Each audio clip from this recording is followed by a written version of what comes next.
Reference ये भी कहती है कि 80,000 मुसलमान भी मरे, 80,000 मुसलमान भी उसी दौरान मरे, तो उसका भी तो जवाब आपको देना होगा। सुशील पंडित जी, मैं दे रहा हूं जवाब। 80,000 मुसलमान भी उस दौरान मरे। एक बात, पहली बात, 80,000 मुसलमान नहीं मरे। दूसरी बात, चाहे 100 मरे हो, 1000 मरे हो, 10,000 मरे हो, 20,000 मरे हो। जी सुनिए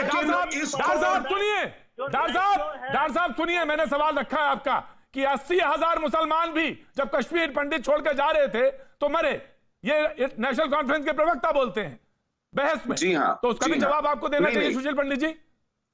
पहली बात, मैं जवाब दूंगा और पूरी विनम्रता से दूंगा, पूरी विनम्रता से दूंगा, क्योंकि कोई भी व्यक्ति मारा जाता है वो जान बहुत कीमती है, लेकिन जो मुसलमान मारे गए वो मुसलमान होने के कारण नहीं मारे गए, हम निकाले गए, हम हिंदू होने के कारण निकाले गए।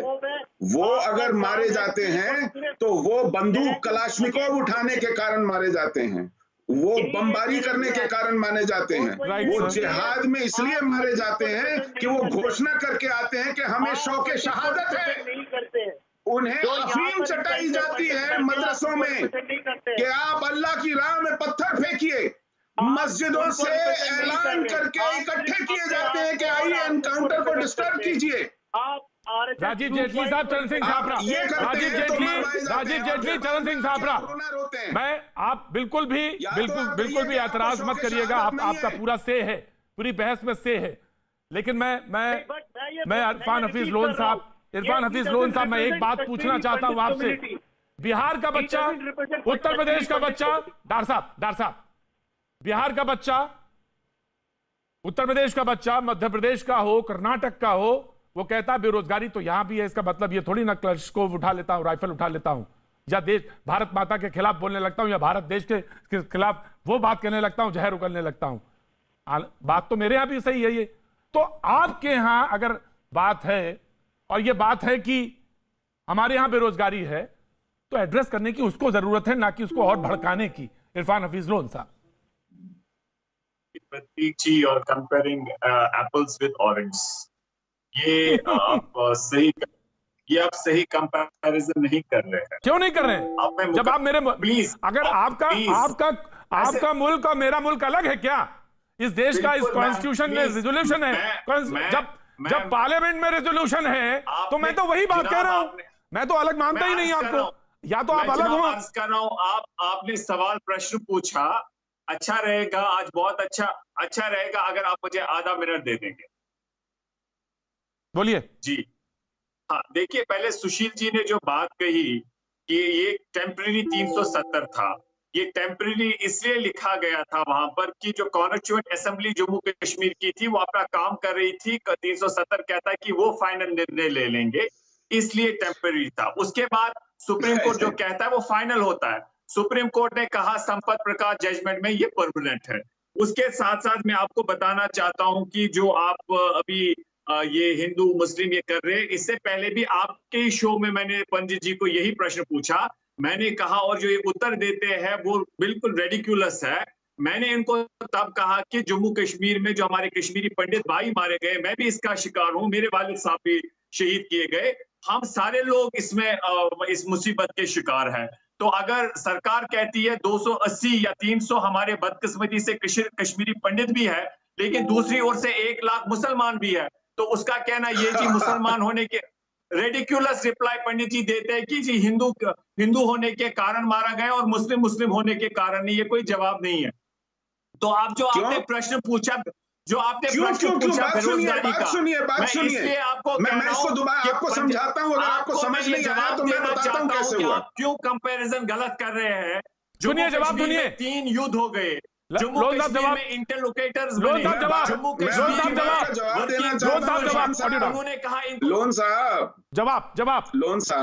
जी, जवाब। जी हाँ, देखिए, जब हिंदुओं को वहां से निकाला गया, मारा गया, तो वो केवल इस कारण मारा गया कि वो काफिर था। आपने अल सफा में और आफ्ताब के पहले पन्ने के ऊपर नोटिस पड़े होंगे हिजबुल मुजाहिदीन के, वो कह रहे थे कि काफिरों घाटी खाली कर दो। 4 जनवरी और 6 जनवरी 1990 में ये पहले सफे पर इन 2 अखबारों के नोटिस छपे थे। उससे पहले लोगों को मारा जाना शुरू कर दिया गया था। मुसीबत झेला। इसी तरह वंदहामा में, सुनिए बात सुनिए, नदी मार्ग में, वंदहामा में, संग्रामपुरा में, छठी सिंहपुरा में लोग क्यों मारे जा रहे थे? क्योंकि वो हिंदू थे या सिख थे। लेकिन यूसुफ हलवाई को जब मारा गया, प्रतीक जी, मैं आपको ये तथ्य दे रहा हूँ, यूसुफ हलवाई को जब वो पहला मुसलमान था जब इस जिहाद में मारा गया, वो इसलिए मारा गया क्योंकि उसने अपनी दुकान पर तिरंगा लहराया था। वो इसलिए नहीं मारा गया कि वो मुसलमान था।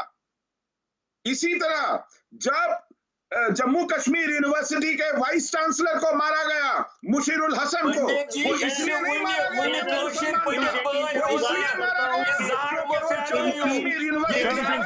जी मैं समझ गया, मैं बात समझा तीनों को। मैं ऑडियो डन। सापरा साहब 30 सेकंड आपके हैं, 30 सेकंड आप बीजेपी के। सब पहले सापरा साहब मैं जानना चाहता हूं कि बात आगे कैसे बढ़ेगी। सेंसिटिव मुद्दा है और जब यह बात कह के छोड़ दी जाती है कि डायरेक्ट और इनडायरेक्ट, तो मसले और उलझ जाते हैं। ना उलझे, रास्ते पे दिखाई दे, बड़ी पार्टी है, अपोजिशन में है आप, जिम्मेदारी बड़ी है आपकी। सापरा साहब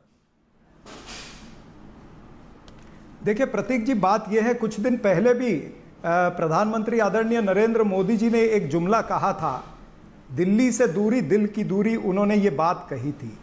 अब ये जुमलों की चोट से वोट लेना चाहते हैं। सवाल ये है कि ये वोट तो चलो आप ले लोगे, लेकिन वहां की परिस्थिति कैसे ठीक होगी?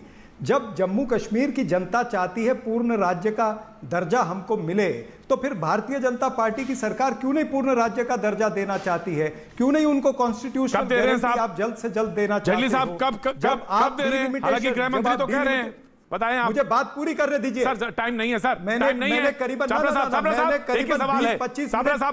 20-25 मिनट मैंने सब, मैं जानता हूं, मैंने माफी मांगी इसलिए। जेटली साहब जवाब एक सवाल का जवाब। मैं माफी मांगी सापरा साहब आज जी। देखिए, देश के गृह मंत्री जी ने इस बात को स्पष्ट किया कि बहुत जल्द जब हालात पूरी तरह से सामान्य हो रही है वो मिलना चाहिए, का दर्जा भी देंगे। लेकिन प्रतीक जी यहाँ पर ये नहीं ना प्रतीक एक अब बीच में प्रतीक भाई साहब ये इस तरह से डिबेट नहीं चलनी चाहिए। प्रवक्ता प्रतीक भाई साहब आई प्रोटेस्ट बात कही, प्रतीक जी आई प्रोटेस्ट। अच्छा जेटली साहब आप रुक जाइए, पूरी होने दीजिए। सापरा साहब को बोलने दीजिए। सापरा साहब बोलिए। प्रतीक जी मेरी बात पूरी क्यों नहीं होने दे रहे हैं आप बोल लीजिए। आप बोल लीजिए सापरा साहब, आप बोल लीजिए। हाँ बोलिए। तो मेरे 3-4 सवाल है। एक तो पूर्ण राज्य के दर्जे की बात मैंने कह दी आपको। दूसरी बात जो मैं कह रहा हूं कि वहां की जनता जो चाहती है कि यहां पर